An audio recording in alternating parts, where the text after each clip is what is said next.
সে এক তরুণ যার স্বপ্ন ছিল বিশ্বের প্রতিটি ঘরে কম্পিউটার পৌঁছে দেওয়া, যাকে একদিন হার্ভার্ড বিশ্ববিদ্যালয় থেকে ড্রপ আউট হতে হয়েছিল। কিন্তু সেই ড্রপ আউট বিল গেটসকে আজ বিশ্বের অন্যতম ধনী এবং দানশীল ব্যক্তি।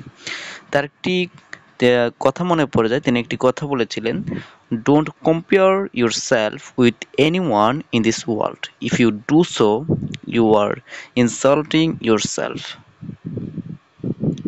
যেটার অর্থ ছিল ঠিক এমনটি যে নিজেকে অন্য কারো সঙ্গে তুলনা করো না, এতে তুমি নিজেকেই অপমান করবে।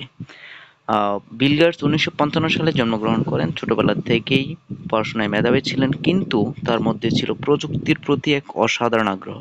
মাত্র ২০ বছর বয়সে বন্ধুর সঙ্গে মিলে গড়ে তোলেন মাইক্রোসফট। তিনি কিছু কথা বলেছিলেন, তার মধ্যে কিছু কথার মধ্যে ২ নম্বর যে কথাটি হচ্ছে যে, "It's fine to celebrate success, but it is not more important to heed the lesson of failure."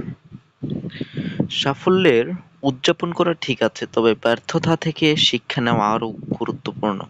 তবে সবসময় বিশ্বাস করেন, ব্যর্থতা মানে থেমে যাওয়া নয়, বরং নতুন করে শেখা শুরু।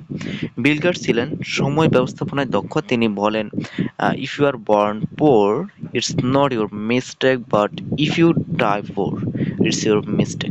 যে গরিব হয়ে জন্মানো তোমার দোষ নয়, কিন্তু গরিব হয়ে মারা যাওয়া তোমার অবশ্যই দায়িত্ব।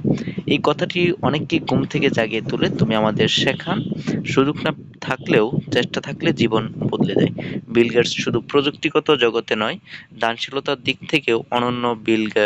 Bill and Melinda Gates foundation এর মাধ্যমে তিনি $1 বিলিয়ন দান করেছেন দরিদ্রতা, রোগ এবং শিক্ষা উন্নয়নে।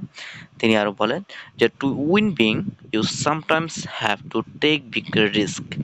যে বড় কিছু জিততে চাইলে মাঝে মাঝে বড় ঝুঁকি নিতেও হয়। যে আফ্রিকায় তার দাতব্য কাজের কিছু ফুটেজ, স্কুল ও হাসপাতালের কিছু দৃশ্য আছে, সেগুলো আপনারা দেখলে জানতে পারবেন যে তিনি আজ শুধু একজন ধনী ব্যক্তি নন, তিনি অনুপ্রেরণার একজন প্রতীক। বিল গেটস আমাদের শেখান, স্বপ্ন বড় বড় করো, পরিশ্রম করো, ব্যর্থতাকে গ্রহণ করো এবং সমাজকে কিছু ফিরিয়ে দাও। আহ, যদি তুমি জীবনে বড় কিছু করতে চাও, তবে বিল গেটসের মতো শেখো। বুদ্ধি, নিষ্ঠার, উদারতা, এই তিনটাই মানুষকে আসল অর্থে বড় করে তোলে। ভিডিওটি ভালো লাগলে লাইক, কমেন্ট অ্যান্ড শেয়ার বেশি বেশি করো এবং সাবস্ক্রাইব করতে ভুলবে না। এগুলো করে আমাদের পাশে থাকবে। ধন্যবাদ আপনাদেরকে।